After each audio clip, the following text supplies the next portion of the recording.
కామారెడ్డి జిల్లా బాన్సువాడలో BRS party జెండాను ఆవిష్కరించి ముఖ్య కార్యకర్తల సన్నాహక సమావేశంలో ముఖ్య అతిథిగా ఎమ్మెల్సీ కల్వకుంట్ల కవిత, మాజీ ఎమ్మెల్యే బాజిరెడ్డి గోవర్ధన్, ఆర్మూరు మాజీ ఎమ్మెల్యే జీవన్ రెడ్డి పాల్గొన్నారు. కవిత కాంగ్రెస్ పార్టీపై హాట్ కామెంట్స్ చేశారు. సోనియా గాంధీ, రాహుల్ గాంధీ సంతకాలు పెట్టిన గ్యారంటీ కార్డులను కాంగ్రెస్ నాయకులు ఇంటింటికి పంచి ఓట్లు వేయించుకున్నారు. ఇవాళ మాత్రం అడిగితే జవాబుదారీ లేకుండా తప్పించుకుంటున్నారు, జవాబు ఇస్తలేరు, పట్టించుకుంటున్నారు. అలాంటి పార్టీలో ఇక్కడున్న నాయకులు వలసపోవడం దారుణమన్నారు.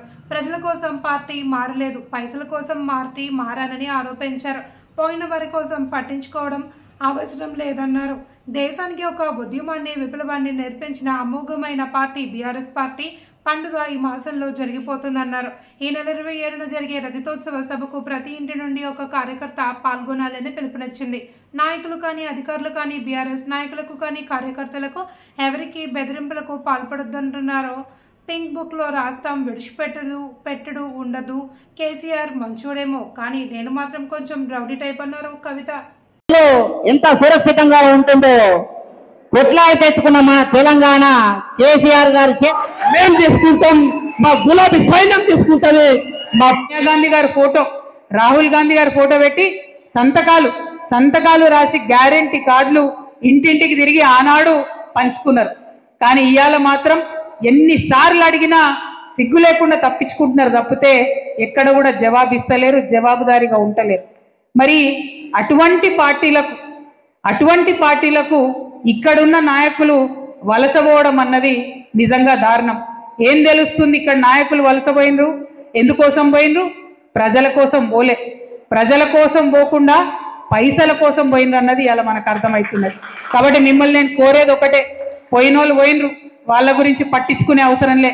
ఇది మంచి సందర్భం. దేశానికి ఒక ఉద్యమాన్ని, దేశానికి ఒక విప్లవాన్ని నేర్పించినటువంటి అమోఘమైన పార్టీ, అద్భుతమైన పార్టీ మన బీఆర్ఎస్ పార్టీ. ఆ పార్టీ మన పండుగ ఈ నెలలో జరగబోతుంది, ఏప్రిల్ 27.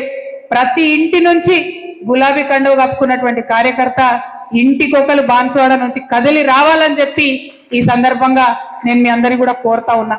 ఎందుకంటే మా తమ్ముళ్ళు మాట్లాడుకుంటూ చెప్పారు, ఇవాళ ఇక్కడ 2 అద్భుతమైన దృశ్యాలు ఆవిష్కృతమైనాయి.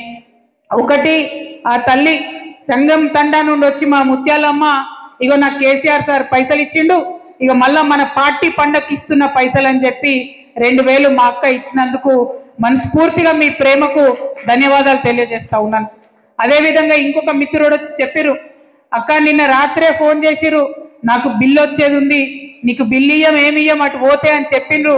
అయినా సరే ఎదిరించి వాళ్ళ నేను ఈ సభకు మీ దగ్గరికి వచ్చినా అని వారి యొక్క పోరాట పటిమను చూపించినందుకు ఆ తమ్ముళ్ళకు కూడా ధన్యవాదాలు చెప్తా ఉన్నాం. అట్లనే ఇంకా చాలా మంది మాట్లాడుకుంటా అన్నారు, అక్క ఫోన్లు చేసి బెదిరిస్తున్నారని చెప్పి. అన్న జుబేర్ అన్న, ధైర్యంగా ఉండు. ఎవరెవరు బెదిరిస్తున్నారో వాళ్ళ పేర్లు బరాబర్ పింక్ బుక్లో రాస్తాం, ఇడిచిపెట్టేదైతే ఉండదు, అందులో ఏమీ ఆలోచించదు.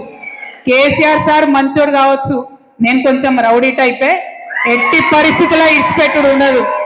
ఇక్కడికి బాన్సువాడలో మిమ్మల్ని సతాయించి మిమ్మల్ని పోలీస్ స్టేషన్కి ఈడ్చినటువంటి ఏ ఒక్కరిని కూడా నేను మాత్రం క్షమించే అవకాశమే ఉండదు. పింక్ బుక్ బరాబర్ పెడతాం, అందులో పేర్లు రాస్తాం. అది అధికారులు కావచ్చు, నాయకులు కావచ్చు, ఎవరిని కూడా వదిలిపెట్టాం. ఎందుకంటే మనం అధికారంలో ఉన్నప్పుడు అరాచకం చేయలేదు, ప్రజలకు మంచి చేసినాం, అభివృద్ధి చేసినాం. ఇవాళ మీరు పార్టీ మారినంత మాత్రాన ఈ గులాబీ కండువానేదో గదరించి పెడదాం, భయపెట్టించి పెడదాం అనుకుంటే మీ తాటాకు సప్పులకు భయపడేవాళ్ళు ఎవరు లేరు. మీ తాత, మీ ముత్త, మీ జేజమ్మ దిగొచ్చినా కూడా భయపడేటోళ్ళు ఎవరు లేరన్న విషయాన్ని మీ అందరికి కూడా సభాముఖంగా నేను తెలియజేస్తా ఉన్నాను.